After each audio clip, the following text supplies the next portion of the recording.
En 2026, el Departamento de Justicia de Estados Unidos liberó millones de documentos vinculados al caso de Jeffrey Epstein.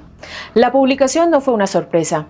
Se esperaba desde 2019, año en que la detención del magnate había provocado un primer estallido de atención pública por dejar al descubierto que estaba al frente de una red de abuso, pedofilia y explotación sexual. Los archivos aún no ofrecen una versión cerrada. Sin embargo, funcionan como prueba de un entramado del horror. Nombres de figuras del poder político, económico y del entretenimiento comenzaron a aparecer vinculados, entre ellos el del expresidente estadounidense Bill Clinton, el actual primer mandatario Donald Trump, la modelo Naomi Campbell y el príncipe británico Andrés, duque de York, entre otros. En Colombia en particular, la mención del expresidente Andrés Pastrana desarmó la idea de que el caso pertenecía exclusivamente al primer mundo. Este es el caso de Jeffrey Epstein, un financista de origen incierto, sin títulos claros que justificaran su ascenso y líder de un sistema de explotación sexual. Bienvenidos a mi canal, mi nombre es Adriana Chilito, gracias por estar aquí y conocer detalles de lo que sucede en Colombia y el mundo. Si les gusta este contenido, se pueden suscribir a mi canal y activar la campanita de notificaciones. De esta manera YouTube les avisará cuando suba un nuevo video. También me pueden seguir en mis diferentes redes sociales. Me encuentran en Instagram, Facebook, X y TikTok como @lachilito. Comenzamos.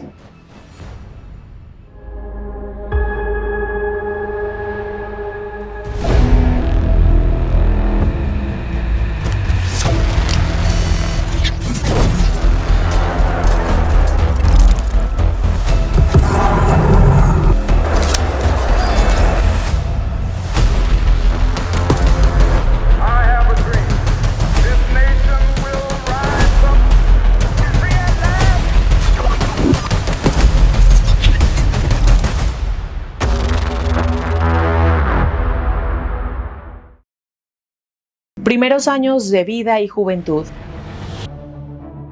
El nombre de Jeffrey Epstein alcanzó una considerable notoriedad en el año 2019, cuando fue arrestado por tráfico sexual de menores a nivel federal.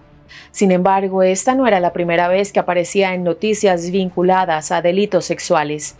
Ya desde el año 2005 había sido objeto de múltiples investigaciones por abusos, también contra menores. Sin embargo, un controvertido acuerdo judicial le permitió evitar cargos federales a cambio de una condena leve por prostitución. En este punto es imposible no detenerse en su posición económica. Epstein no era un criminal cualquiera, sino un magnate, un millonario con acceso y amistades en círculos de poder. Lo llamativo fue que su riqueza fue heredada. La fortuna y su red de contactos se construyeron en relativamente poco tiempo, en un ascenso tan rápido como difícil de explicar. Jeffrey Epstein nació en 1953 en Brooklyn, Nueva York, y fue el mayor de dos hermanos, hijos de Pauline y Seymour Epstein.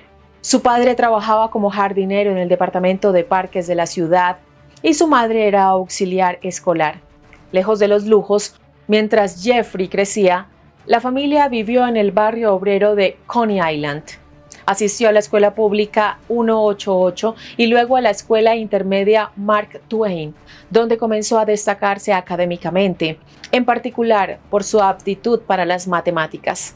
Más tarde ingresó a la escuela preparatoria Lafayette en Bensonhurst, donde formó parte del club de matemáticas y también se formó como pianista clásico. Tras graduarse en 1969, estudió física y matemáticas en Cooper Union durante 2 años y luego cursó algunas asignaturas en el Instituto Curran de Matemáticas de la Universidad de Nueva York, pero dejó ambas carreras sin terminar. Aunque nunca obtuvo un título universitario, en 1974 consiguió un puesto como docente en la Dalton School, un exclusivo colegio privado en Manhattan, donde enseñó física y matemáticas. Su paso por la institución fue breve. Al poco tiempo, lo desvincularon en medio de cuestionamientos sobre su desempeño, en un contexto que más tarde también quedaría rodeado de versiones sobre comportamientos inapropiados con menores de edad. Igualmente, el paso por la Dalton School resultaría decisivo en la vida de Jeffrey. En ese entorno de élite, entró en contacto con Alan Greenberg, director ejecutivo de Bear Stearns, una amistad que marcaría el punto de inflexión en su trayectoria profesional. Carrera financiera. Gracias a su vínculo con Alan Greenberg, en 1976, Epstein ingresó a la Bear Stearns, en ese entonces uno de los bancos de inversión más importantes de Wall Street. Sin formación académica completa ni experiencia formal en finanzas, comenzó como asistente junior de un operador bursátil. Sin embargo, su ascenso fue rápido. Al poco tiempo de ingresar, pasó a desempeñarse como operador de opciones, es decir, alguien que negocia contratos financieros que apuestan al valor futuro de acciones u otros activos, un tipo de instrumento complejo que, bien utilizado, puede generar grandes ganancias. Y Epstein demostró una habilidad poco común en ese terreno. En 1981 fue nombrado socio comanditario, una categoría que implicaba participar de las ganancias de la firma sin involucrarse necesariamente en la gestión diaria. Sin dudas, era un ascenso significativo, pero ese mismo año, y de un día para el otro, dejó la compañía. Lo que parecía un corte inesperado en su carrera fue en realidad una maniobra decisiva. A partir de ese momento, Epstein comenzó a construir no solo su fortuna, sino también una red de vínculos que lo llevarían hacia los círculos más exclusivos del poder. En 1982, fundó su propia consultoría llamada International Assets Group, que operaba desde su departamento en Manhattan. Desde el inicio, su actividad estuvo rodeada de ambigüedad. Epstein afirmaba gestionar fortunas de clientes extremadamente ricos y se presentaba además como una suerte de cazarrecompensas financiero, alguien capaz de recuperar dinero perdido o desviado en fraudes complejos en los círculos de Wall Street. Durante varios años la empresa no logró consolidarse, pero en 1988 creó una nueva firma, J. Epstein & Company. A pesar del nuevo nombre, el patrón se repitió: opacidad, secretismo y una clientela supuestamente exclusiva. Epstein aseguraba administrar dinero únicamente para multimillonarios y evitaba revelar cualquier detalle sobre sus operaciones o sus clientes. Pero hubo una excepción. El único nombre que trascendió públicamente fue el de Leslie Wexner, fundador de L Brands, el conglomerado dueño de marcas como Victoria's Secret. La relación entre ambos fue más allá de lo profesional. De hecho, Wexner llegó a otorgarle poder notarial sobre sus finanzas, le concedió autoridad legal para decidir sobre sus bienes. A partir de ese vínculo, la situación económica de Epstein cambió de escala. Adquirió propiedades de lujo, entre ellas una mansión en Nueva York previamente vinculada a Wexner, además de un avión privado. Lejos quedaron los años en los que vivía en el barrio trabajador de Coney Island. En este punto, me parece necesario hacer un paréntesis en su carrera financiera. A comienzos de la década de 1990, Epstein conoció a Ghislaine Maxwell, una figura que con el tiempo se volvería central en la estructura que sostenía su red de abusos. Maxwell, 10 años menor que Jeffrey, nació en las afueras de París, pero creció en el Reino Unido, en un entorno de privilegios. No provenía de una familia cualquiera. Era hija de Robert Maxwell, un poderoso magnate británico de los medios de comunicación. En 1991, tras el fallecimiento de su padre, una muerte rodeada de controversias financieras, Ghislaine heredó una fortuna estimada en unos $10 millones y se mudó a Estados Unidos. Fue en ese contexto cuando Maxwell conoció a Epstein y desde el inicio la relación entre ambos fue estrecha. Ghislaine se integró con rapidez al entorno de Jeffrey y al mismo tiempo ella lo introdujo en los círculos de la élite internacional, acercándolo a empresarios, políticos y figuras influyentes. Aunque nunca fue clarificado por ellos, según datos obtenidos en múltiples investigaciones, durante los primeros años mantuvieron una relación sentimental. Pero con el tiempo, ese vínculo derivó en una sociedad más opaca. Maxwell se convirtió en el asistente y confidente de Epstein y, según múltiples testimonios judiciales, en una pieza clave dentro de un sistema diseñado para captar, manipular y explotar sexualmente a mujeres y a niñas. Para finales de la década del 90, La estructura financiera de Epstein se reconfiguró bajo el nombre de Financial Trust Company, una entidad establecida en las Islas Vírgenes de Estados Unidos. Desde ese territorio combinaba jurisdicción estadounidense con un marco regulatorio más laxo, una zona gris que favorecía la discreción de sus operaciones. Justamente fue en ese mismo entorno geográfico que adquirió Little Saint James, la isla privada que con el tiempo se convirtió en el símbolo más inquietante de sus crímenes. Se trataba de un territorio pequeño y aislado, lo suficientemente cerca de un centro turístico como St. Thomas, pero a la vez de acceso restringido. Esa combinación de proximidad y aislamiento fue parte de lo que la volvió un espacio tan funcional dentro de su esquema y un imán para celebridades y millonarios. Acusaciones. A pesar de la opacidad que rodeaba sus operaciones financieras, desde comienzos de los años 80 y durante más de 2 décadas, Jeffrey Epstein se movió con una notable libertad dentro de los círculos del poder económico. Sin embargo, esa aparente impunidad comenzó a resquebrajarse cuando las denuncias en su contra empezaron a emerger. Las primeras denuncias formales aparecieron en 2005. Ese año, la familia de una menor de edad en Palm Beach, Florida, lo acusó de haber abusado sexualmente de ella. Según su testimonio, la niña había sido llevada a la casa de Epstein por otra chica, apenas mayor, con la promesa de ganar dinero. Una vez allí, le ofrecieron la cifra de $300 por dar un masaje al millonario, pero la situación derivó en un episodio de abuso. A partir de esa denuncia inicial, la policía local abrió una investigación que rápidamente empezó a crecer. Los detectives identificaron un patrón. Varias jóvenes relataban haber sido contactadas de manera similar, muchas veces a través de otras chicas, y llevadas a la misma residencia, la mansión de Epstein en Palm Beach. Además, se supo que las jóvenes que llevaban a otras recibían dinero adicional, lo que configuraba un sistema de reclutamiento en cadena. De esta manera, lo que había comenzado como una denuncia individual terminó por revelar una serie de prácticas reiteradas que involucraban a múltiples menores y que por su alcance escalaron del ámbito local a la órbita federal. Pero fue en el año 2007 cuando la causa dio un giro controvertido. Jeffrey Epstein alcanzó un acuerdo con la Fiscalía Federal de Florida que le permitió evitar cargos federales. Se declaró culpable únicamente de los delitos vinculados a la prostitución.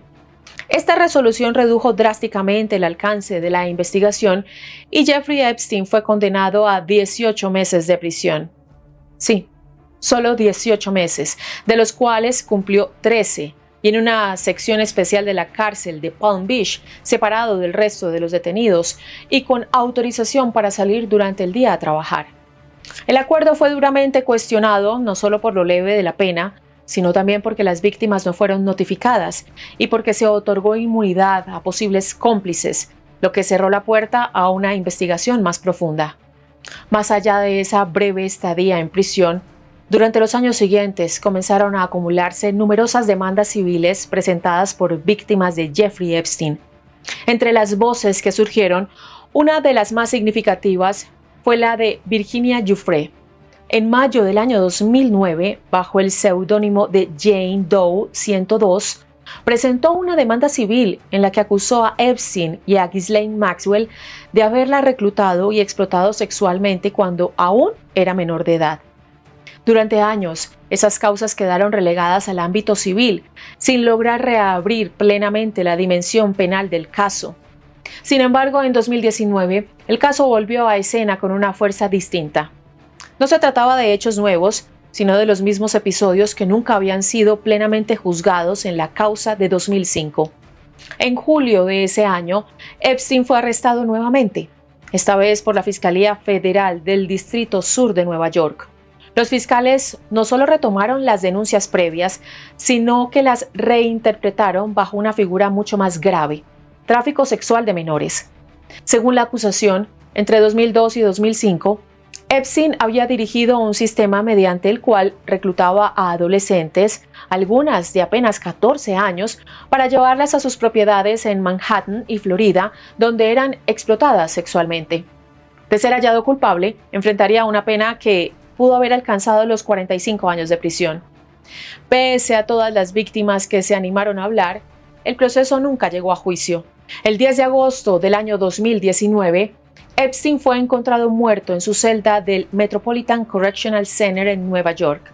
Aunque el informe oficial concluyó que se trató de un suicidio por ahorcamiento, las irregularidades en el sistema de vigilancia y las fallas en los controles penitenciarios alimentaron dudas y teorías alternativas que hasta hoy siguen sin disiparse. A tal punto que cada vez que está por revelarse algo nuevo, la expectativa mundial se dispara.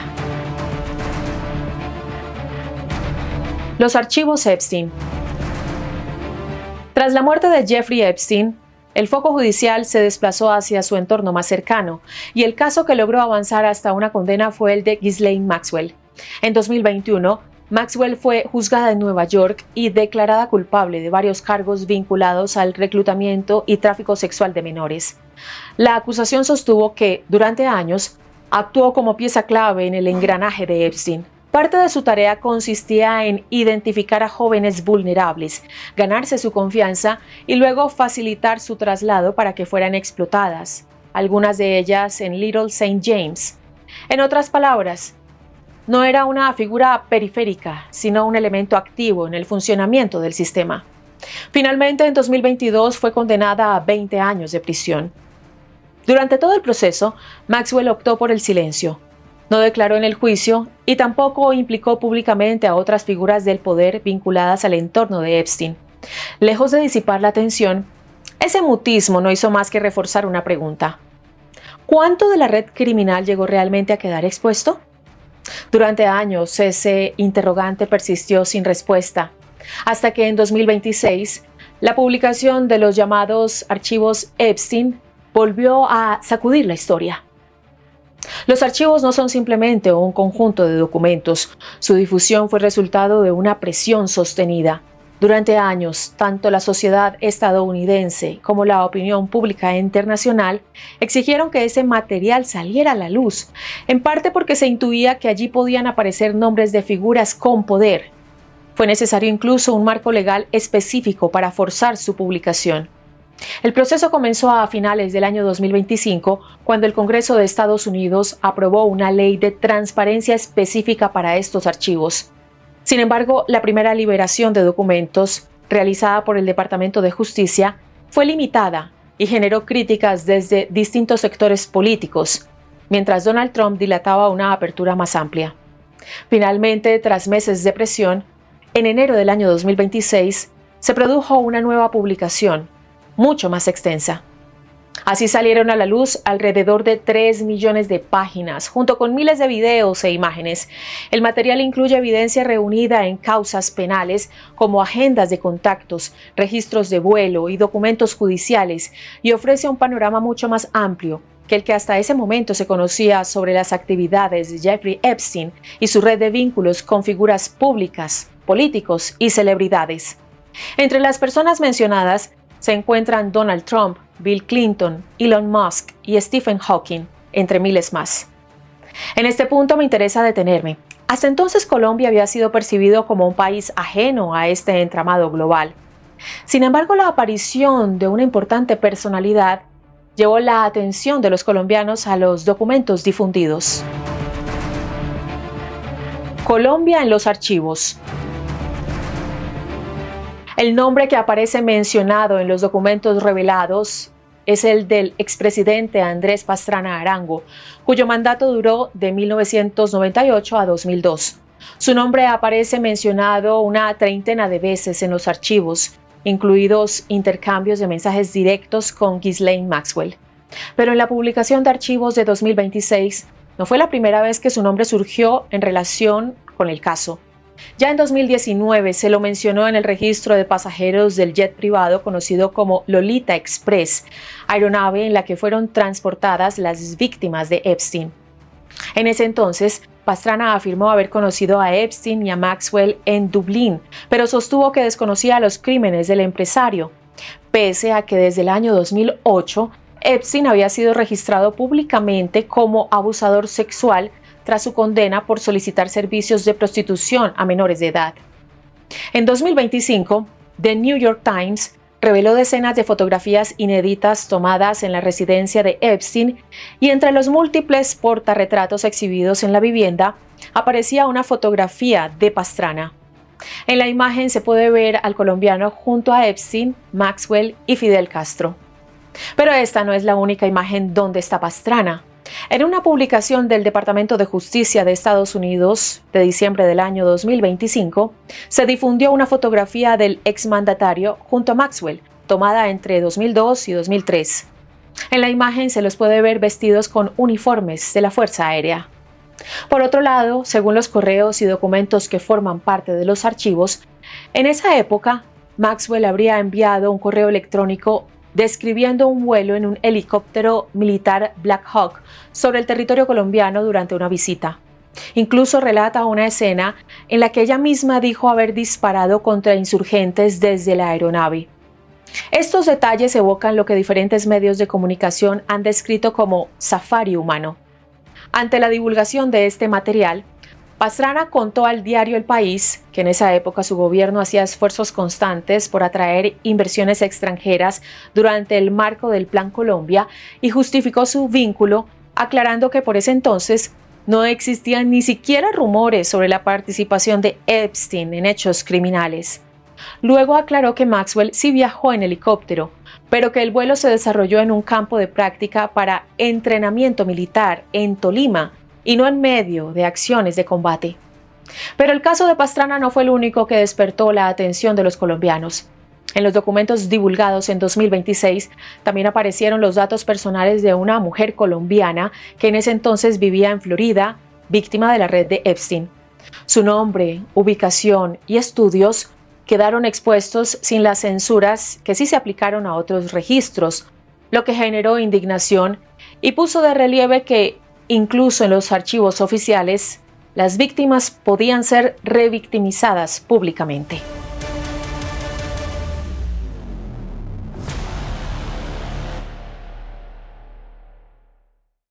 Hasta aquí este caso de Jeffrey Epstein. Gracias a todos por llegar hasta el final del video. Si les gusta este tipo de contenido, se pueden suscribir a mi canal y activar la campanita de notificaciones. De esta manera, YouTube les avisará cuando suba un nuevo video. También me pueden seguir en mis diferentes redes sociales. Me encuentran en Instagram, Facebook, X y TikTok como @lachilito. Quiero enviarle un saludo especial a los suscriptores y a los miembros del canal. Hoy voy a saludar de manera especial a Julio Batz. Julio, gracias por hacerte miembro y apoyarnos en este proyecto. Un saludo especial a todos. Nos vemos en un próximo video. Hasta pronto.